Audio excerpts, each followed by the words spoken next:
As tropas russas agora já controlam pelo menos cerca de 90% da cidade de Novogrodovka, localizada em Donbass, de acordo com relatos do fronte, ao passo que já se fala de tragédia na linha de frente, ou seja, as tropas ucranianas estão abandonando suas posições de forma mais rápida em Donbass, mostrando que a ofensiva na região de Kursk não adiantou para parar os russos em diferentes trechos da linha de frente.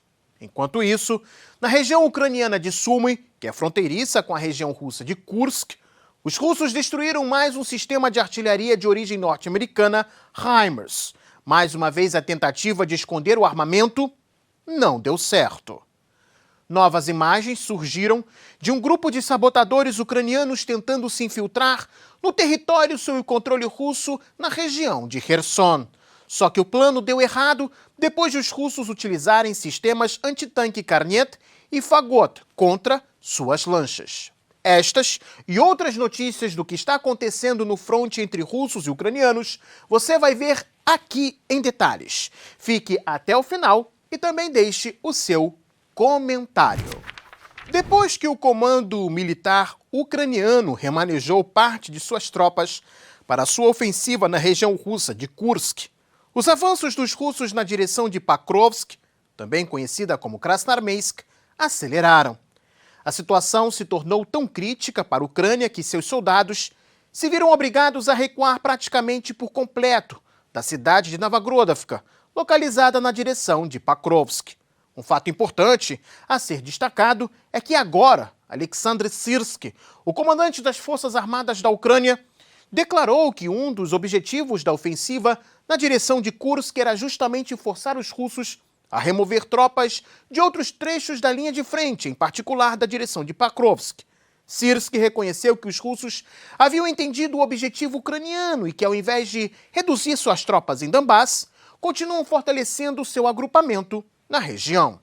As tropas ucranianas aqui estão oferecendo muito menor resistência do que ao longo do conflito em diferentes partes da linha de frente. Segundo alguns relatórios oriundos da terça-feira, 27 de agosto, os ucranianos já abandonaram por completo Novogrodovka. Mas o que se tem certeza é que os russos controlam de forma total as porções sul e central da cidade. Caso seja confirmada a queda total de Novogrodovka, isso significa que os russos precisaram de poucos dias para ter sob seu controle total a cidade. A batalha pela cidade foi consideravelmente marcada pela destruição de tanques e blindados utilizados pelos ucranianos, principalmente em seus arredores. Como eu disse recentemente, os ucranianos estariam preferindo lutar no maciço florestal ao invés do perímetro urbano.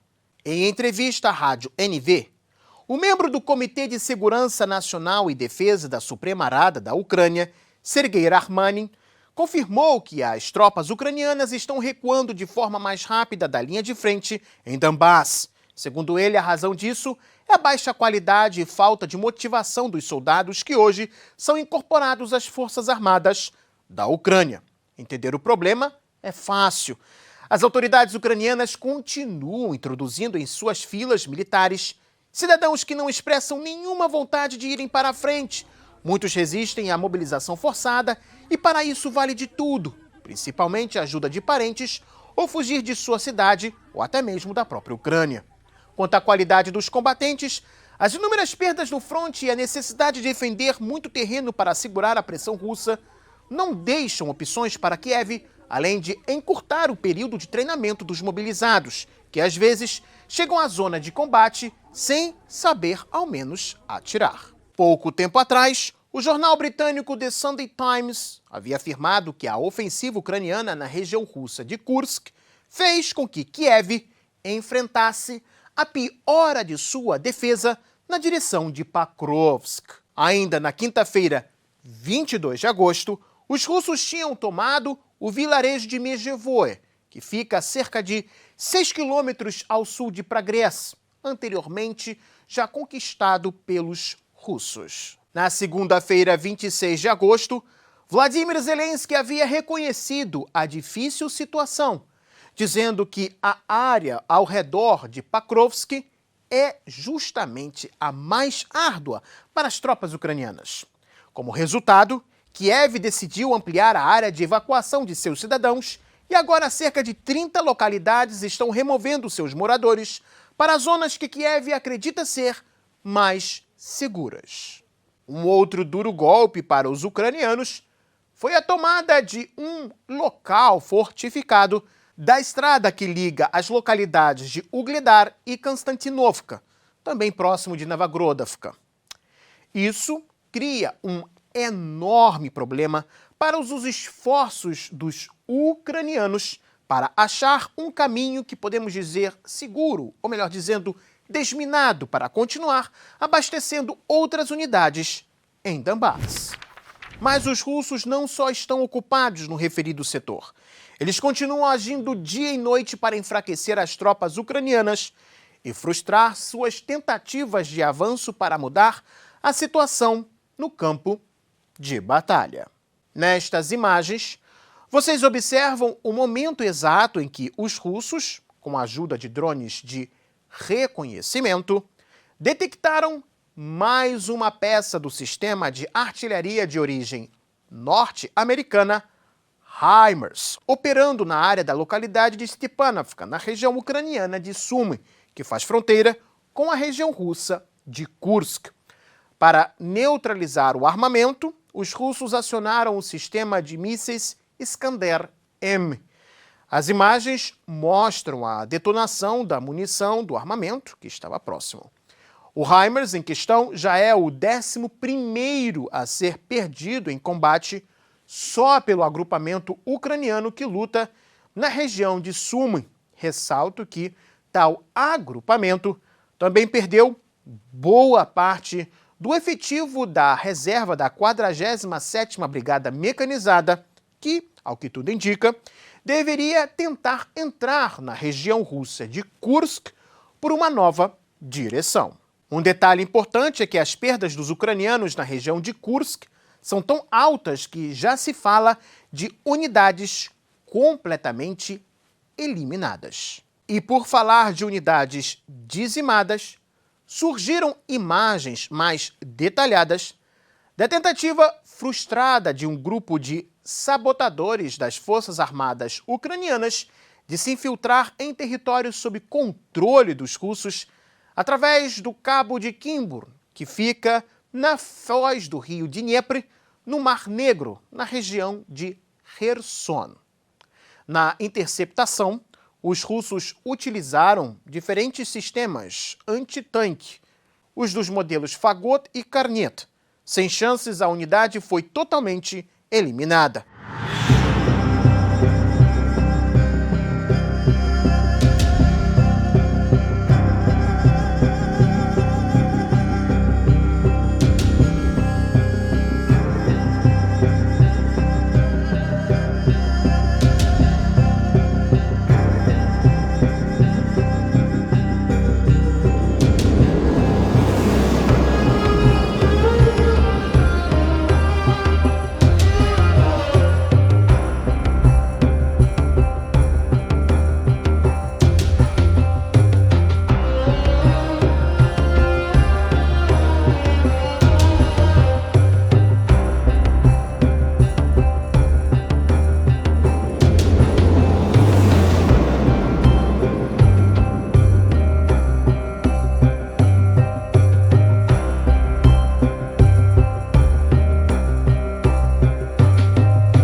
Sobre o pesado bombardeio realizado pela Rússia contra a infraestrutura crítica da Ucrânia e instalações de sua indústria de defesa, Zelensky fez um pronunciamento público, reconhecendo os efeitos devastadores do ataque.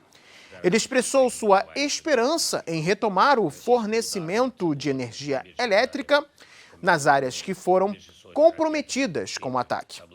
A ação russa, que acabou trazendo transtornos às cidades ucranianas, tem como um dos principais objetivos, de acordo com alguns especialistas, impedir que a Ucrânia tenha capacidade industrial suficiente para atender suas necessidades militares, inclusive com a ajuda de parceiros ocidentais, como, por exemplo, empresas que expressam seu desejo de levar a produção de munições e armamentos, material bélico em geral, para dentro da Ucrânia.